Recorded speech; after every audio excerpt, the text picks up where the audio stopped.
Traditional brass casting and bronze working are still being used as popular since the early days to make an array of utensils. More recently, in the 19th century, putter became increasingly common with the discovery of tin in Malaysia. Metal craft good Metal craft goods include modern decorative pieces, kitchen utensils, and traditional items such as tepak resets, rose water instruments, and carries blades. Ang brass casting and bronze ay traditional. Traditional na ginagawa ng Malaysia. That made in Kuala Lumpur, Malaysia. Handcrafts of Malaysia. Graced with vast quantities of wood in endless tropical forests. Malaysia is renowned for a collection of distinctive woodwork. All the houses have traditionally been constructed from extensive hand-carved wood.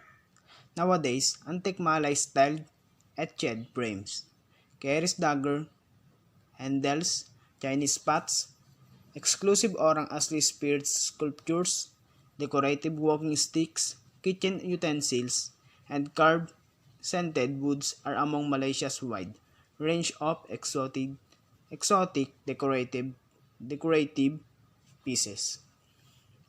The handcrafts of Malaysia is made in quantities of wood from the forest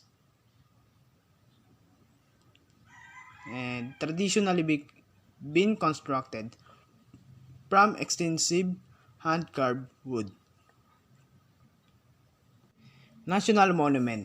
The National Monument is a sculpture that commemorates those who died in Malaysia's struggle for freedom, principally against the Japanese occupation during World War II and the Malayan Emergency, which lasts from 1948 until 1960. It is located in the federal capital, Kuala Lumpur.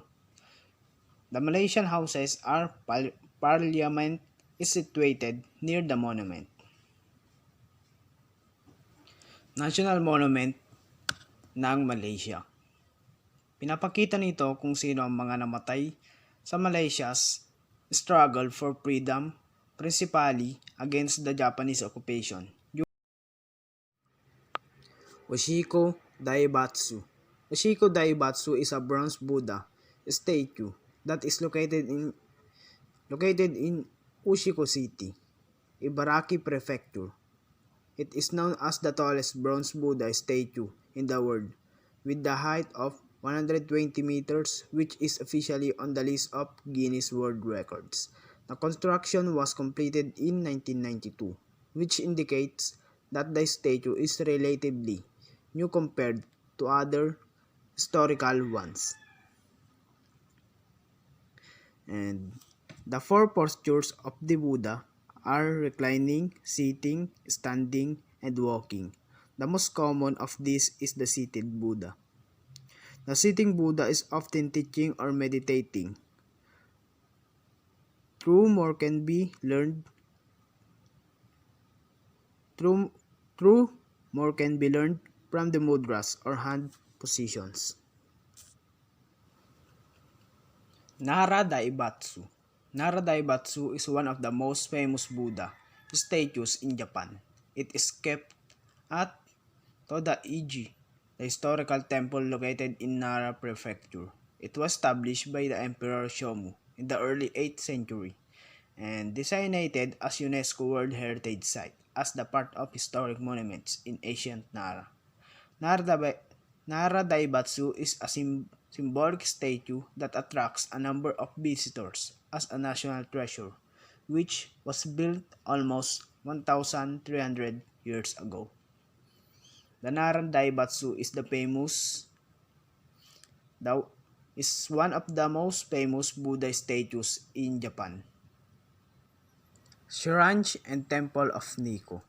Located at Nikko, Toji Prefecture, Kanto Region, Japan. Single complex composed of the 103 religious Shinto shrines and one Buddhist temple located in natural setting. The first building were constructed on the slopes of the sacred Nico Mountains by a Buddhist monk in the 8th century. Ang mga shrines and Temple of Nico kasama ang kanilang kabaligiran ay isang namumukadanging halimbawa ng isang tradisyonal na sentrong pangrelihiyon ng mga Hapones na nag-uugnay sa pananaw ng Shinto sa kaugnayan ng tao sa kalikasan, kung saan ang mga bundok at kagubatan ay may kahulugan at mga pagsamba sa isang relihiyosong gawain na buhay pa hanggang ngayon. Gate of Faith. In Israel and Tel Aviv, there are no shortage of sculptures that present stories from the Bible. But this huge stone gate towers over them all, found on top of a hill in Jaffa overlooking the shore. On one pillar is the binding of Isaac, on the other is the dream of Jacob, and above is the battle of Jericho, all cast into the cylindrical stone. This gate was created in the 70s but is reminiscent of an ancient Middle Eastern style. The Gate of Faith is one of the famous sculptures in Israel that present from the stories from the Bible. Masada, particularly Hanging Palace with three terrace, is an outstanding example of opulent architectural design, elaborately engineered and constructed extreme conditions. Ang Masada ay sinisimbolo ng the ancient Jewish kingdom of Israel, of its violent destructions in the later of 1st century CE, and of the subsequent diaspora. Masada is an ancient stone fortress in Israel, located high above the Dead Sea on atoll.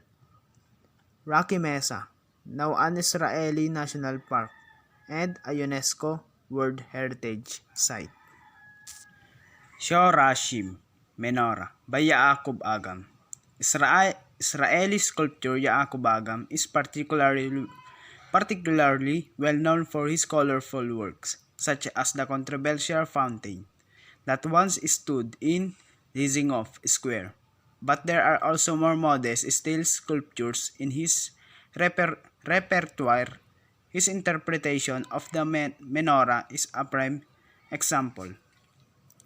In accordance with his fondness for optical illusions, this creation changes when one looks at it from different angles, creating a feeling of motion when circle it.